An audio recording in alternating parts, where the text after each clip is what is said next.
Come on. Do I sound like I'm joking? Do I sound like I'm playing? When you look into my eyes, you understand what I'm saying? Let me say it to you slowly, and it may sound scandalous. I don't think that you can handle this. All right. Once again, we are on. I am the Mojo King. He is the great Mike Steph, and we are Hidden Gems Football, the COVID edition, brought to you by the mighty 19 Media Group. Welcome to the preview of Week 17 of the NFL season. We are in the home stretch. Now, before we start, I'd like to thank you, yes, you, whether you're watching on YouTube or listening on your favorite listening platform. Thank you for being here with us. We survive, we thrive because of you. Please like, subscribe, comment, and most definitely tell a friend or two. And if you can, right at the top of the description below this here, you can vote for our fellow 19 podcasters. The NBA Baseline and Gimmick Infringement are both finalists in the Sports Podcast Awards, and they need some support, please. Now that I've gotten through all that, how are you today, Mr. Mike Steph? Unfortunately, like you said, spent the holidays with the Christmas cold. But all things said, I really can't complain. It could have been much worse. I could have been in much worse condition. Worst thing was having to be away from my family to a certain degree, because for all the 19 Media Group viewers, you're probably familiar with this background. I'm still isolated in my house, in my humble abode, in my bedroom, place where magic is made. So, but like I said, I really can't complain. I'm just fortunate and blessed that I'm able to feel well enough that I can still contribute to these YouTube streets. And so, yeah. I would say about the same on this end, because I'm also dealing with what you called it? The Christmas cold. The Christmas cold. Fortunately or unfortunately for me, my family was involved too, so I didn't have to avoid anybody. But with that said, let's get this party started. I will be editing out coughs, so I think our listeners won't be hearing them too much. Maybe. You're good, because shoot, I think I hawk spit on my episode. I'm like, oh, Look, I meant to mute that out. Look, I told y'all. Look at the title. Y'all already know. Sure, I think this is going to be HGF, the COVID edition. Yes, sir. Gotta make a joke out of it. Yeah, what else you gonna do? Yeah. All right, Mike Steph, what is your one big thing for the week? Russell Wilson, the quarterback of the Denver Broncos, was effectively benched for the duration of the season, i.e. the last 2 games of the season, by the organization, or should I say more specifically by his head coach, Sean Payton, for a myriad of reasons. First and foremost would be to save them money and to keep them off the hook for, I believe, a $38 million cap hit next year if he was injured. So this is something that teams have done in the past. I remember years ago, the Washington Commanders, under a different name, did this with RG3 when he was at the end of his contract. As recently as last year, the Las Vegas Raiders did this to Derek Carr, because the last couple games of the season, they wanted to make sure that he didn't get injured, because they would have been on a hook for, I believe, a 5th-year option at $30-some-odd million. So, unfortunately, this is par for the course nowadays. But if you look closer and deeper into the matter, this is somewhat of an excuse, because I did call at the very beginning of the season that Sean Payton was never a Russell Wilson fan.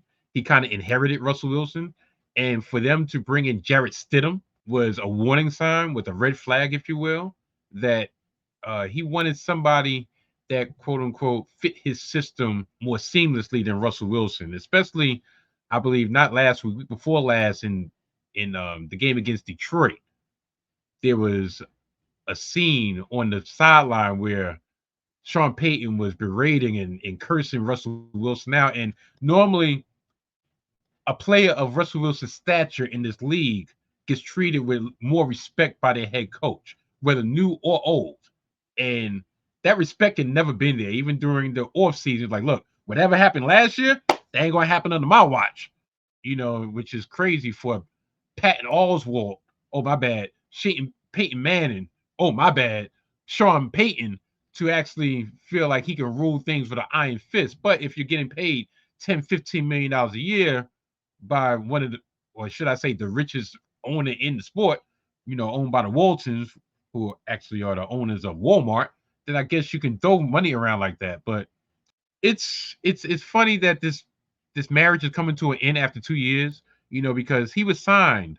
They traded away multiple draft picks, and they signed him to a 5-year, $242 million extension before the beginning of last year.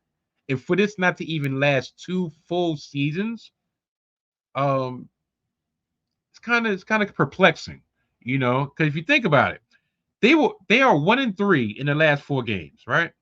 Russell Wilson passed for 6 touchdowns, 4 interceptions in that span, after throwing for 20 touchdowns and 4 interceptions in the first 11 games. Like I said, he was never a perfect fit for incoming coach Sean Payton, even though it could be argued that a truly great coach fashions a game plan around his players and not vice versa. Now, also, I've said from the beginning that this plan was probably to move on from Russ as soon as possible. Interestingly, speaking of Jarrett Stidham, do you know that he has been the quarterback that has taken the place of the incumbent the last 2 seasons when a team has benched their quarterback in order to preserve them and to have their non-guaranteed money? Because guess what? Jarrett Stidham was part of those Las Vegas Raiders who I mentioned earlier when they did the same thing to Derek Carr last year. I don't know. Is Jarrett Stidham going to be the answer going forward? I doubt it. But I guess this effectively ends the tenure of Russell Wilson. So, that trademark, that let's ride, that's going to be cut short. And well, let's put it this way: at least he can play with Sierra's goodies and $242 million. Well, at least some of that, and Sean Payton to be stuck with whatever reclamation job that he's stuck with it out in Denver, Colorado. So yeah, that's my one big thing this week. Russell Wilson no longer cooking. Evidently, he's been cooked. Welcome, everybody, to the Gimmick Infringement Podcast. I am Brad Winchester. And I am Tyler McDowell Blanken. Join us every week on GI, where we talk about what happened in pop culture, our lives, and most importantly, professional wrestling.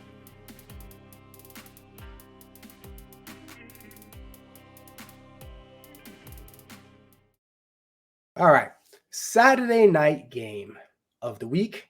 There's only one game on Saturday, but it's a doozy. It's the 11-4 Detroit Lions going to Dallas to face the 10-5 Cowboys. The total is projected to be 53.5 points, with the Cowboys 5.5-point favorites at home. That means Vegas is projecting the score to be Detroit 24, Dallas 29.5. I always go through the injuries. I'm going to go a little bit shorter than usual because these next couple of weeks, I think what ends up happening game time is going to be very different from what you're looking at before it. But as of right now, Detroit has shown no questionable tags, while Dallas has 2, left tackle Tyron Smith and defensive tackle Jonathan Hankins are both questionable. Hankins, I don't think has practiced yet, so his questionable is probably more doubtful than anything. Mike Steph, what do you think is going to happen in this game? That's interesting. The Cowboys are coming off 2 straight losses, exposing their Achilles heel, which is both going on the road and playing against over 500 teams in the Bills and Dolphins, respectively. Dak has been sacked 7 times in these last 2 games and has thrown for only 2 touchdowns after throwing for 10 touchdowns the 3 games prior to this 2-game losing streak. The plus side for this week is that they're 7-0 at Jerry's World, and that's where this game is going to reside. Now, when it goes to the other side, the Lions have gotten back on track. They've gotten their swag back after some struggles with 2 straight wins and clinching their first division crown since 1993. Damn, 93 was a special year, really a special year. That was the year that Eric Sermon went on his solo career. The debut of Keith Murray. That's right. I'm sorry. We're talking about Hidden Gems football, not hip hop Hidden Gems. My bad. A win by Detroit could possibly solidify the second seed in the playoffs in the NFC, depending on what the Eagles do. Now, the defense has stepped up by being more aggressive. Last game, I believe, if my numbers are correct, they blitzed on more than 30% of the snaps, which was a dramatic increase from early this season, because Aaron Glenn has realized, all right, I don't have the horses to just like sit back and play coverage and everything, and I don't have the front four to just generate a pass rush. I have to generate some type of pass rush because my defense is vulnerable, and you have to get some type of stops because the offense can score with any team in the league, but they do need stops. So, getting down to my pick, I'm going to go Lions +5. And not to get too far off task, there was a person in Winnie's comments, and I don't know who it was, but I know it was a Raven fan. It was like, what kind of double-minded BS is this? How are you going to say the Ravens are going to win, they're going to cover, but the 49ers are going to win? Well, guess what? I'm doubling down. Lions +5 or +5.5. But I believe Dallas gives my better judgment because I've actually picked Dallas the last two weeks and they've lost. But Dallas, being the fact they're home, are going to win. And that over-under, being the fact they're at Jerry's World and Jerry puts a little extra stuff, extra something in the water containers, I think it's going to go over. Yeah, so that's Detroit +5.5, and the over-under, over. Yeah. I was stunned when I saw the spread because I was like, all right, Dallas at home, but they lost 2 straight. They're facing another good team. And then I realized a couple of things. They're at home, and they're kind of ridiculous at home. Dallas has averaged, and I had to calculate this twice to make sure I was right. They've played 7 home games. They've averaged 39.86 points a game. That's bonkers. And although they had lost their last 2, they had won 5 straight prior to that, including the big win against Philadelphia. Meanwhile, on Detroit's side, Detroit just wrapped up the division, and I think that's the other key to the reason this spread is so wide. They kind of feel like maybe Detroit takes their foot off the gas because they've already wrapped up things. But the seeding is still very much in doubt, and they still have a chance at the number 1 seed. So I don't know if they're really going to ease up on it at all. When it all comes down to it, I'm not betting this game. I will tell you that. I'm going to make a prediction here, but I am not betting this game. I'm just going to sit down and watch it. Play a little fantasy, probably. No props? Oh, of course. Silly me. I'm always looking for props. Last couple of weeks, I've been, turning some plus money because of props. So I'm always looking for one there. Maybe I'll put it on Twitter later. But as far as the game, like I said, not betting, but I do like Detroit plus the 5.5. I wouldn't be surprised if Detroit wins. I wouldn't be surprised if it's close. So between those two, I'd just rather take Detroit with the 5.5 and not have to predict the winner. And as for the over-under, 53.5, I thought that was extremely high until I looked at, like I said, what Dallas has been scoring and what Detroit's been doing. Those games have been up on a high scoring too. So I would think it's going to be over. So I'd go over with it. They're going to be nip and tuck. And Detroit does have a running game that they can lean on. And one thing that Dallas has shown the last 2, especially the last 2 weeks, is that they're susceptible to the run. Yo, what's up? I'm Desmond, and I'm the host of Hip to the Games, a podcast from 19 Media Group, where the brilliance of basketball and hip-hop's past and present is genuinely appreciated. Join me every other Friday as we celebrate some of the greatest artists, albums, moments, songs, bars, punchlines, NBA teams, players, just anything and everything to do with the game of rap and the game of basketball. See, if you like basketball and hip-hop, that means you're hip to the games. But no matter where you fall on that spectrum, I encourage you to join the fun every other Friday on your favorite podcast platform, courtesy of the great 19 Media Group.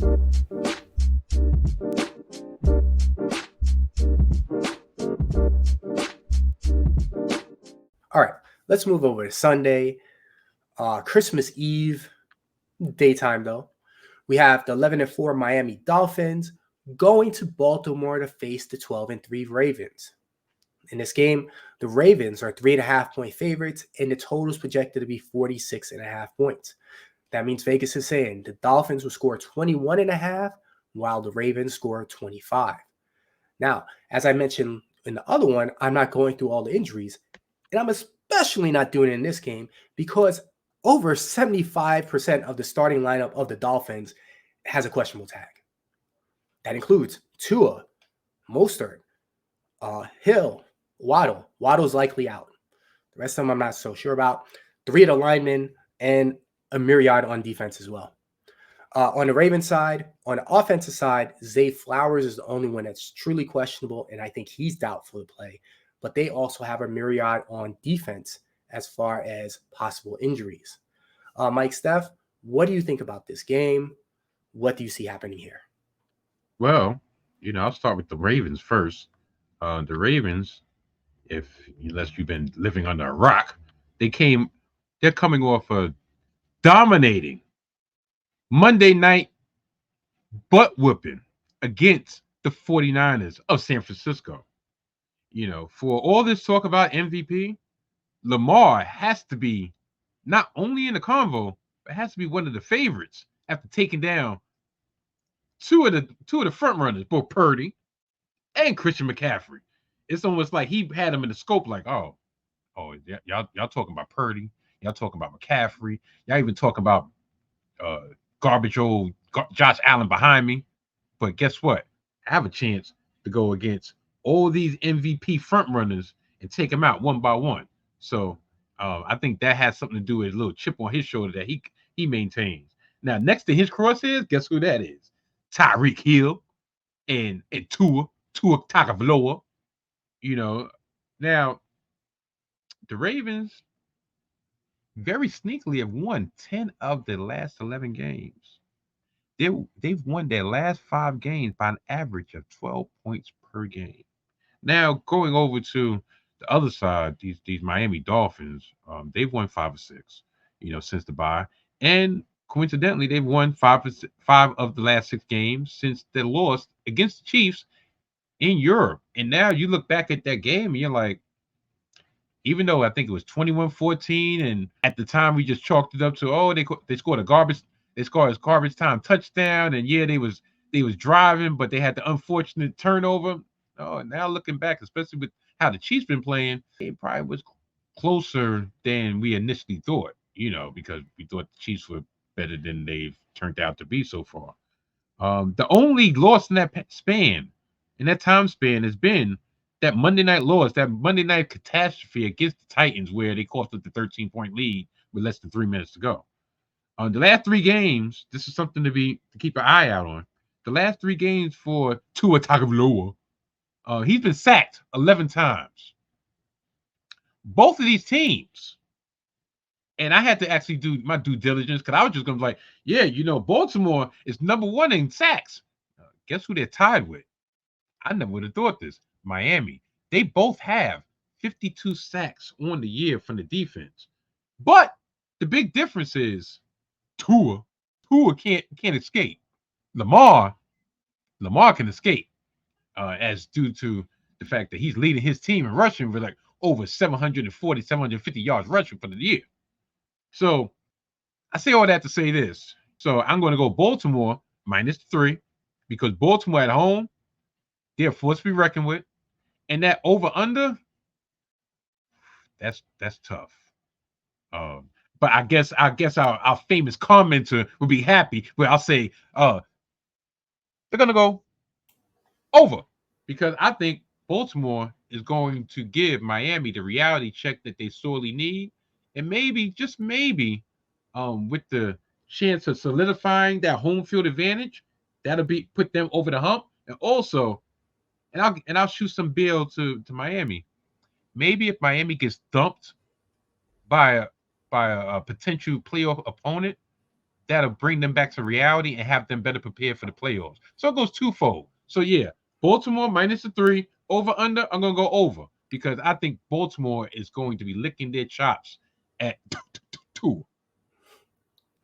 I'm again surprised by the spread. I thought after the Ravens thumping of the 49ers, they would have a bigger spread. I thought they would be thought to win by more than just 3 points. Miami's been playing well. They've been playing tough. But all of these injuries are really Hey, that's kind of scary. Ooh. But all these injuries have me a little bit nervous on as far as both teams, because Baltimore has a lot of defensive question marks, but Miami, literally their whole team is question marks. And because of all of Miami's offensive question marks, plus the fact that I think the Ravens are the better team anyway, I am taking the Ravens -3. As far as this over-under, again, I'm still just going with the idea that I think Miami's going to be pretty banged up, and I'm going to go under. But I will tell you that I'm betting almost immediately that spread, the -3. I think the Ravens are going to kick some booty in Baltimore to ring off the end of 2023. All right, Mike Steph. We've gone through 2 games, and I don't think you've coughed at all. I've coughed a few times, but nobody will know. So, is there any other games of interest for you? I got a couple just off playoff implications. You have the Sunday night game, which is going to be interesting in Purple City. The Packers visit the Vikings. Both are 7-8. Both have very slim but outside chances at the playoffs. And Packers, I believe, that's a scenario. They win in the end. Now, do they have the cojones to win win both their 2 games? Who knows? But if by chance that last game is meaningless for whoever their opponent is, pretty much this is their last hump. And I believe we was talking off air that Nick Mullins has been benched. So they're going with, I guess, technically their 3rd string quarterback, even though that's kind of messed up that Dobbs came over there, brought them into playoff contention. And sure enough, he doesn't even get a second chance. He doesn't give a stick to Stiff. But regardless, so that's going to be an interesting game. And I think the spread is pretty much at the pick 'em is Packers -1. Now Is the Vikings -1? I got Yahoo. Yahoo got the Packers -1. All right. Now my 2 both say Vikings -1. It's kind of interesting though, because what? Oh, I got. Want to compare notes? Yeah. Well, since I got this blur, you can't see. Lucky. Yeah, you got yours black. Black is always better. My camera is horrible. But I get it. You got the DraftKings app, which makes sense because I don't bet on Yahoo, but Yahoo's just better for me to actually do my research on. But there's the second one. There's the second one. Okay, Mr. Smart Pants. Okay, you got that one. Regardless, I think the Packers are gonna win. So yeah, that. So wait, hold on. Because I know you have a couple. I just had the one game of interest, and it was this one. So I just wanted to add. Man. See, that's what you get. All right, that's what I get. But I'm with you. Because of the quarterback change, I think that this is a game to grab onto quickly. In particular, the under, because Mullins throws the ball around all over the place. And it's good sometimes for the Vikings when they score. And it's also good for whoever they're playing against because he throws a lot of picks and you get short fields. I think Hall is going to play a much more controlled game, which should keep it tight, but also should keep the scoring lower. So I like the under here. That's one thing I'm going to do immediately after we get off of this podcast. All right, Mike Steph, back to you. That was my only game for the week. You already got the app read up. All you got to do is press that button and let it light up. But see, this is what I get for not having it in night mode. But I digress.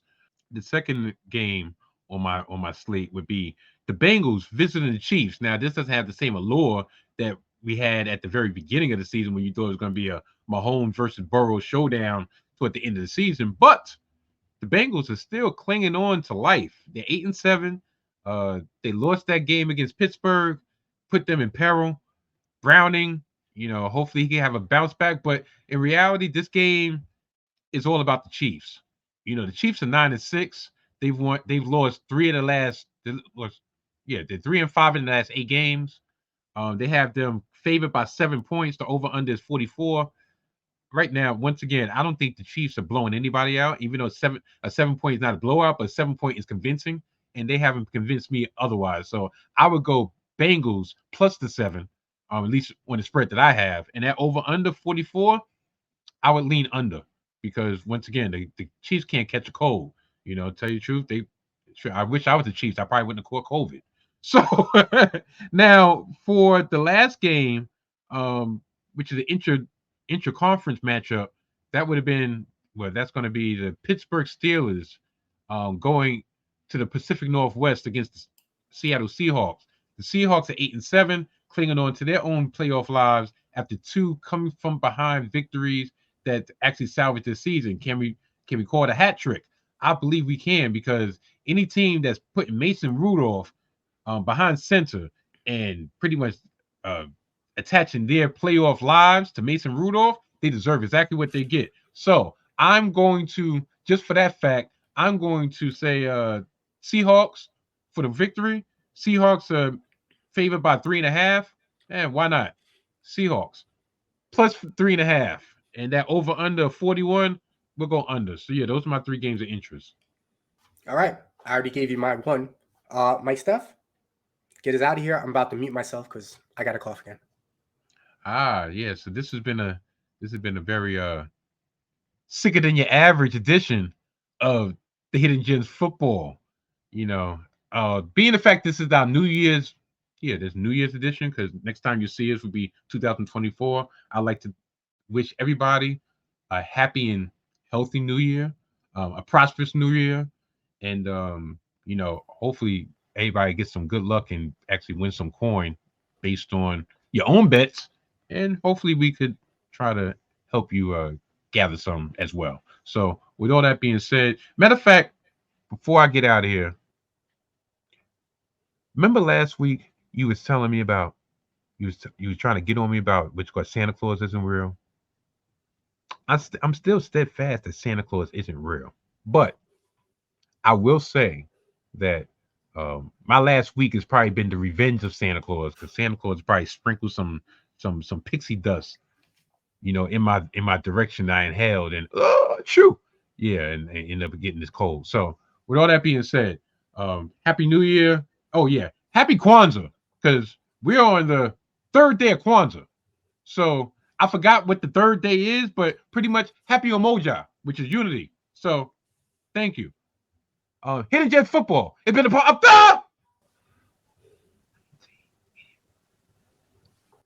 I just infected my mic with COVID. Vote for the people. Vote for the people. Yes. Infringement, NBA baseline. Oh, one last thing. Check out the baseline, but check out Gimmick Infringement, because not only did they do 1 episode, no, they didn't do 2, they didn't do 3, they did 4. 3 episodes leading up to Christmas, the 3 Wise Men, which I'm a part of, with Winchester and McDowell. And then they have a current episode right now with a former student, I believe, of theirs from Miranda High School. Erica Day. Yes, Erica Day. So, yes, check out GI, because they gave y'all like 4 stocking stuffers. Me, I'm sorry, I'm not that generous. I could call myself the benevolent one, but those are benevolent dudes right over there. So, yeah, with all that being said, we're out of here. Goodbye. This is a 19 Media Group presentation. Why are they not here? Oh, this thing. I don't have time for this foolishness. What did I just do? Okay. That was not what I was trying to do at all. Oh. Bam. Sicker than your average. But if they win the game, that's what you're trying to do, right? No. No? All right. You heard it here first. Maybe. I think I'm going to edit the whole part out. So anyway, you're going to have to bring it up again. Mother. Sure, I thought I was cooking. Yeah, we gave y'all something. Right. Shoot. So be grateful. Yeah. Shoot. Lucky we gave y'all an episode and not something else.